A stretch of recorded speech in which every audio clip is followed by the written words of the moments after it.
Ready? I'm ready. All right. Welcome back, fellow adventurers, to the Pacesetter Games YouTube channel. My name is Ben, and Hey guys, it's Bill. this is the father-son duo of Pacesetter Games and Simulations. So, we have had a wonderful 17, almost 18 years at Pacesetter. So, to have another wonderful 17, 18 years, we just wanted to kind of make a video talking about what you can expect out of the next 17 to 18 years of Pacesetter. So, if you didn't know already, Pacesetter is just pretty much us plus our wonderful freelance helpers like Dmitry Yakovsky, Keelan Halverson, or Wonky, Scott Andrew McKinley, and many others throughout Pacesetter's history. But we're a small company, so when we decide to do something, it's kind of a big undertaking.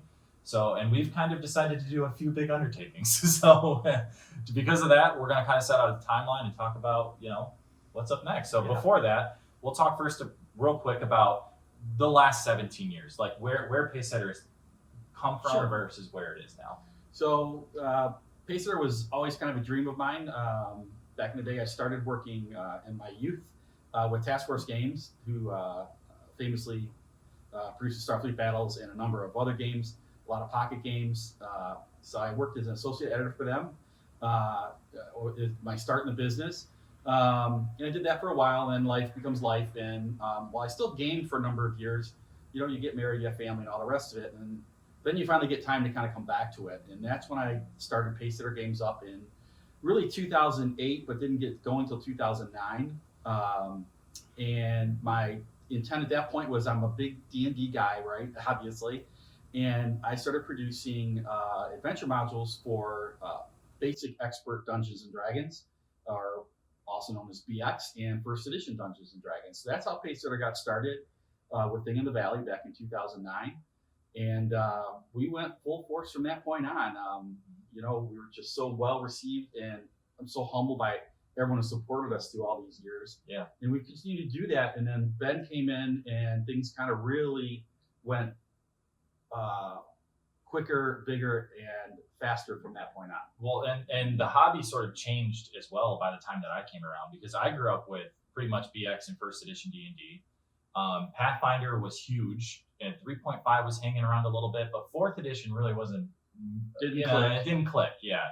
And when fifth edition came along, it blew up. Like, it blew up so much that even people on the street I grew up with were asking me about D&D.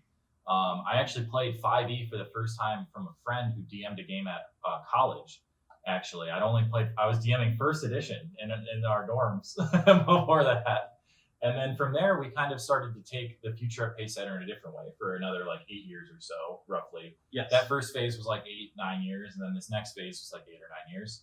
And so we did our classic or BX or first edition books, and then for fifth edition as well. And everything sort of followed that model. We rarely didn't do one product for the other, but that was it. Right. That was our model for production. And that was fantastic for a long time, but we're looking for a new challenge, and we were always kind of setting up for something different anyway. And I guess we'll just kind of talk about that, something different. And we've been playtesting and trialing.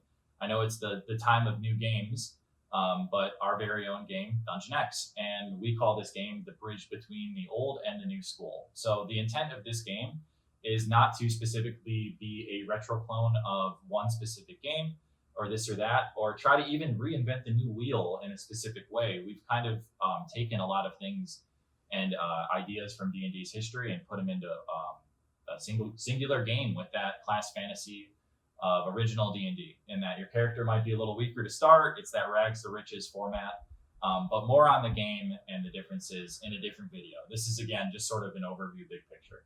So the plan will be, we always had BX as our foundational game system, or first edition, right? Yep. It was always kind of one of the two. And then nowadays it will be Dungeon X. And Dungeon X plays way closer to old school than it does new school in the way of feel, and class fantasy is an important note I think we want to make. The aesthetic is there. Yeah, is an important note we want to make. We say it's, not a retro clone, but it's definitely old school leaning, right? By a mile. It just might have a bit more newer ways you roll dice, right? Rolling high for D20s, this and that, across the board. So that's the plan. Dungeon X +1 is what we're calling it. So our books that we come out with will no longer be just BX and 5e. It will be Dungeon X baseline always. That's our home system. It'll also help for our solo books as well. For sure. Our solo books will become even better if we have our own system to work them off of. But then we call it +1 because depending on the aesthetic or vibe of the book, we're going to add one other game system because we have always been a third-party publisher for the third-party publishers. Right. We've always published for Swords and Wizardry. We even go back to Dungeon Crawl Classics a long time ago. Yeah. Exactly. Yeah, absolutely. So we're not, abandoning everything for our own system. We understand that there's a lot of great systems in the hobby. And that's actually the bonus of the state of the hobby right now is that there are so many good game systems to choose from. So right now, currently, we are recording this video a few days before our current Kickstarter is actually live. This is a series of pick a path adventure books that you can take a young adventurer through and introduce them to the hobby.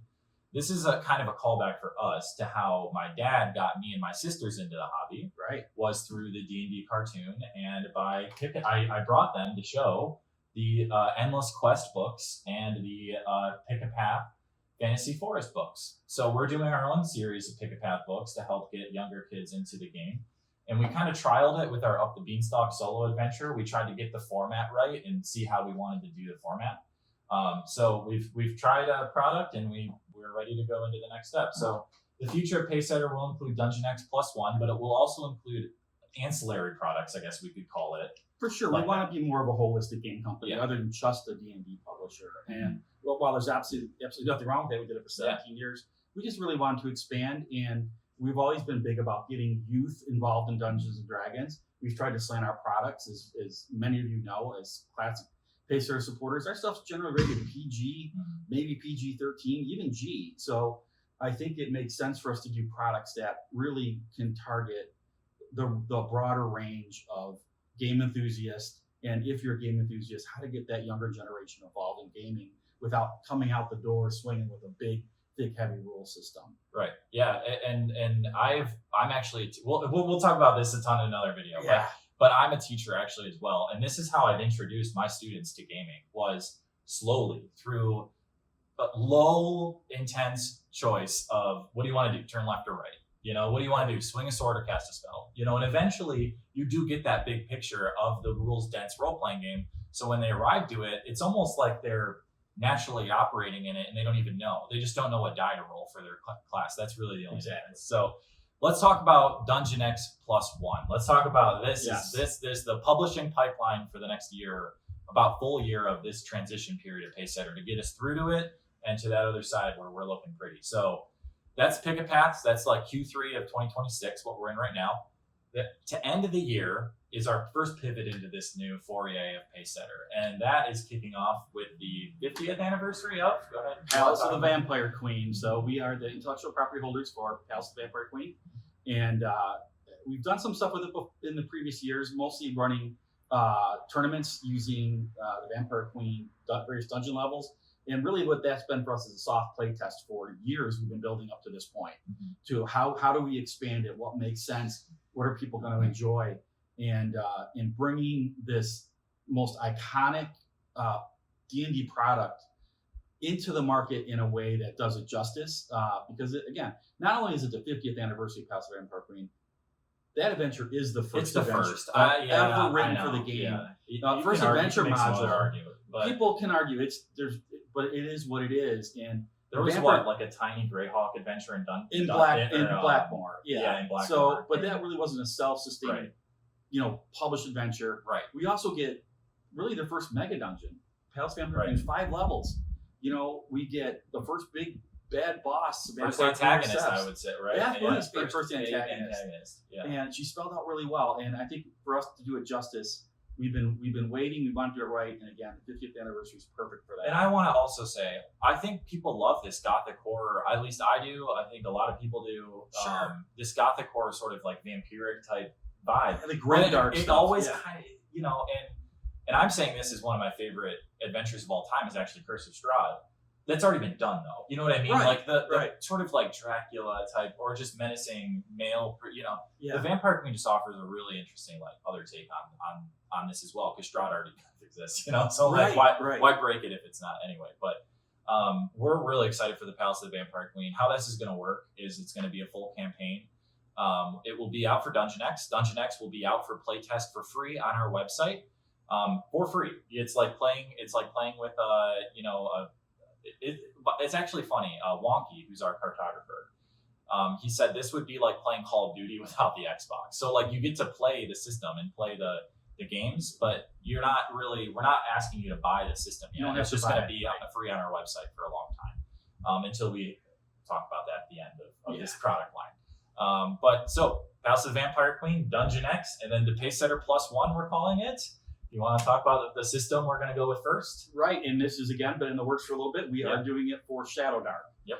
And it's about time. It's about time.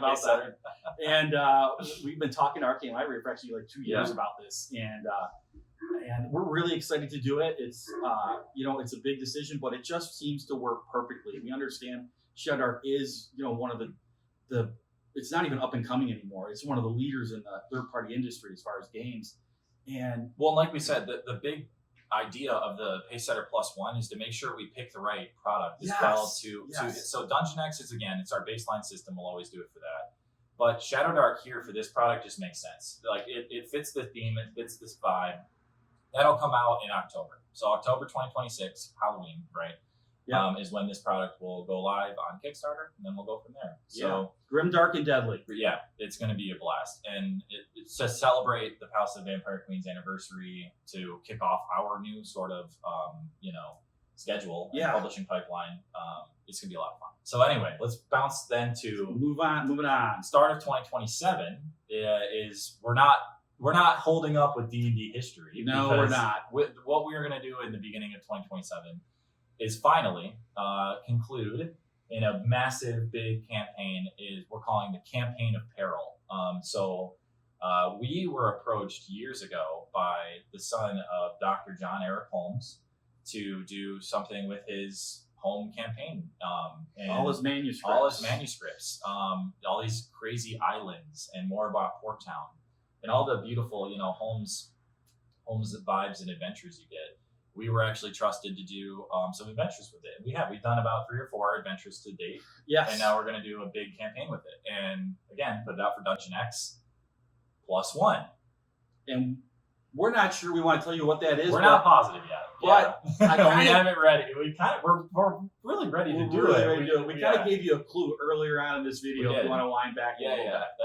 That's really fun. That's as close as I'm going to tell you right now. Yeah. But we're excited. Yeah. And for those of you maybe not in the know, John Eric Holmes wrote the first D&D basic set for TSR. It is the iconic Sutherland cover on the purple/reddish box. His rule book's commonly called the Blue Book, or the Holmes book. And again, the Holmes family's been nothing but awesome with us. And Chris actually did artwork. Chris, who came to us with the idea, we'll have him on the channel and everything when we're leading up to it. Right. But he's doing artwork for it. He's heavily involved. It's going to be a great experience. And I think the other big thing to note is that this will stay in our product line like forever. So there will always be a Holmes. The Holmes campaign will always be there. And we'll probably be we have more material even coming down the road for that. That we can't just include it all in one thing. It's gonna be big. Yeah. So I'm sorry about that, but people must be just loving me this morning. So that is going to wrap the beginning of the year. So at that point, we will have 2 major campaigns out. We will have the Campaign of Peril, and we will have House of the Vampire Queen, which will lead us into what we will then do, which will be the Dungeon X with launch and release. So we'll have the rules for free on the website. It will be considered a rough beta test period in the way that we're not going to be changing anything massive. The fighter's not going to become the warrior. The thief doesn't become the rogue. We don't start giving magic to the the engine in the system is there. It's the numbers tweaking that we'll do over time. For sure. And then after the Campaign of Peril is concluded, we'll look to release Dungeon X in its full form. And then hopefully by that, the summer, we'll have the core books out live. Dungeon X will be being played in game tables physically, not just with the online rules. And we'll be cruising through the next 17 years of Pacesetter. Right. And one thing I want to just briefly talk about, I know we'll talk a lot more about this when we really get into Dungeon X, is that we brought up we've been around for 18 years for another reason. We have a large product catalog And a lot of adventures we haven't put out in years. They've been, kind of out of print and that kind of thing. We've been slowly kind of working on those, revising those for Dungeon X. So when Dungeon X does hit the market in Kickstarter form, we really are cognizant that we're not just putting out another rule system. We want to put out one that you can play and already has, when you get it in your hands, you'll have a whole slew of adventures designed to support the game system. Like Ben said, we'll always be printing for Dungeon X, but we don't want to come out and say, here's our new rule system, but there's nothing printed for it. Right. There's no adventures for it. That's kind of why we're doing things the way we're doing it, that when we produce Dungeon X and you got it in your hands, you're going to have a lot of support for that game already done and moving forward. And I think the big note that I want, and now we're in the bonuses section of the video, what I want to also say is Dungeon X is not going to be a standalone system either. Another system we've been talking about for a long time is Gamma X. And the beauty of us, I know, again, we mentioned it earlier, it's the modern age of new systems, right? There's not specifically one dominant Pathfinder or 5e right now. It's every system is having a great time right now. Absolutely. So if we can make Dungeon X and we can land the engine where we want it, then making Gamma X is extraordinarily easy because the system will then follow to Gamma X. So that way, when you go to Gamma X, it's not all of a sudden like, all of a sudden, you're not rolling a D20 to hit anymore. You're rolling a D4 and you're adding a D8. No, and it's like plus your character level. It's like, it starts to get, you get too far away from what you're. Anyway, our dream and plan, I don't even want to say dream because it will happen. The plan for sure, Gamma X will be coming out. But then from there, all the other fun systems that we could do, like Western X, like Gunfighter X is going to be our temporary name, maybe. Yeah, and then maybe Space X is already taken, but we'll have to, we'll have to figure something else out for that. But you see what we're saying. That again, we want to build out our product line. We've toyed with multi-system adventures in the past, so why not keep doing that? The last thing we kind of want to end on is what can you expect from the two of us as well going forward. So on this channel, we will also be doing a once a month podcast, if you will. It will be myself and our cartographer and professional artist, Keelan Halverson, or the Wonky, as we call him. Him and I will be covering everything and anything Pacesetter and having my dad on regularly to talk about everything else that's going on. Having other industry professionals on with us to talk about their projects or other members of the Pacesetter team. That will be once a month, no matter what. And then mixed in there, so every 2 weeks, essentially, then you'll get a video because another video will be from me. Just me doing here's 10-minute video about Dungeon X. Here's a 10-minute video about an adventure or a topic that's hot in gaming or whatever else. So that's what you can expect from us, about a 2 week, every other 2 weeks, we'll have a piece of video content out, along with our newsletter and whatever else it may be. So, well, we can talk quickly about, we're doing a new product called The Lantern, which is our, basically our quarterly in-house magazine, which kind of tells you all about what's going on at Pacesetter. And that is designed more so that we can get into a lot more detail and get into some crunch and all that kind of thing. The newsletter I want to keep, I want it to be pretty simple. I want it to be, here's what's out. If you want to click into it, you can. If you don't, I can. We don't want to be long-winded. So the Lantern allows us to be long-winded. And if you download the Lantern, possibly we'll even be able to afford real mugs. Because I don't know if you've noticed, but these are trick mugs. We played a trick on you. Our illusionists. Illusionists will be in Dungeon X. So keep it on. Anyway, that pretty much wraps up the video. That is probably a little more long-winded than we wanted it to be, but there will be timestamps in the description to skip around to wherever you want to. But we're very grateful for the last 17 years of Pacesetter / 18 years.